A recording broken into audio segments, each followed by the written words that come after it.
1 year on, what has been the impact of Donald Trump on Europe? How have governments reacted to him? Though the scenario once feared of a populist tidal wave unleashed on the continent by Trump's victory in the US did not materialize, it would be naive to think Europe's problems have disappeared. Still, much has changed in that year. Remember how, on the day of Trump's election, the leader of the French far-right, Marine Le Pen, tweeted elatedly congratulations to the American people. Free Florian Philippot, one of her close aides, cast the U.S. political earthquake as a portent for liberal Europe. Their world is crumbling, he said. Ours is being built. 1 year on, not only has Le Pen suffered defeat at the ballot box, but she now finds herself struggling, her party split, her credibility in shambles. Meanwhile, a young, centrist French president makes sweeping speeches on rejuvenating Europe's unique brand of democracy, market economy and social justice combined, as opposed to U.S. market economy without social justice, and China's state capitalism without either social justice or democracy. Emmanuel Macron's election and Angela Merkel's re-election, even if weakened, can indeed both be read as a response to Trump, proof that Europe can stabilize rather than break apart. Angela Merkel hardly disguised her disgust with a man who embodies everything she is wary of. Trump was seen as a significant asset to the anti-establishment forces wanting to dismantle the European project. Shortly after his inauguration, far-right leaders across the continent hailed their own patriotic spring. But it didn't happen. Why look to Europe's complex political patchwork, and the saving grace of its economic upturn? Trump may have dreamed of unifying Europe under an alt-right banner. He may even think of Poland's populist government, which welcomed him lavishly in July, as a pillar of Western white nationalist civilizational survival. But he has found that the repulsion he inspires in Europe outweighs his appeal to fringe or extremist forces. Governments are still seeking to mitigate the damage he can cause to the transatlantic link. If Europe has lived for 70 years under Pax Americana, now it is having to live with Pax Trumpana. It is also having to differentiate the bluster from the concrete decisions.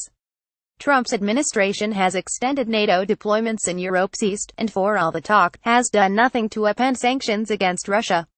Trump's bromance with Vladimir Putin, much feared at the outset, has not blossomed, not least because the multiple accusations of campaign collusion are a hindrance to him domestically.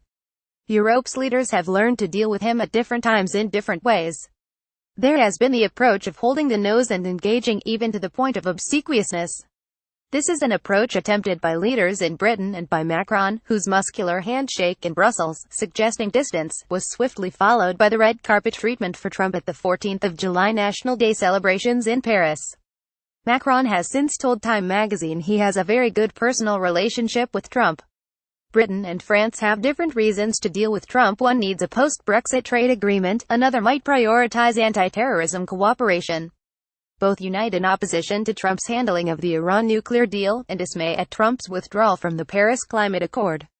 Germany's chancellor opted for a more confrontational tone, hardly disguising her disgust with a man who embodies everything that her personal history, her experience of dictatorship, as well as her country's post-war politics, has made her wary of. But Germany also knows that it needs the U.S. There is no real European plan B to American security guarantees on the continent, not in the age of Putinism and terrorism. One Merkel aide puts it bluntly, there is no way Europe can do everything by itself. Trying to fix Europe is one thing, trying to replace the U.S. role is a bigger task altogether.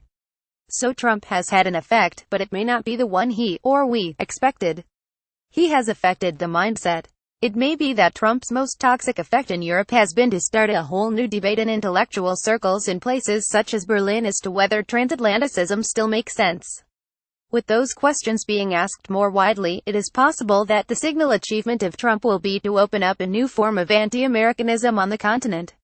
Le Pen applauded Trump a year ago not because he was American but because of his white nationalism. The far left, from Corbyn to Mélenchon in France, denounces Trump for what he is, but not for the attitudes he may unleash. In the end, the extent to which Trump has an impact on or damages Europe will depend on Europe as much as him. For all the insults he's thrown at the EU and at alliances, what has most clearly emerged about his view of Europe is a studied indifference. He may well be more inconsistent and shallow than actively hostile. He is focused on himself.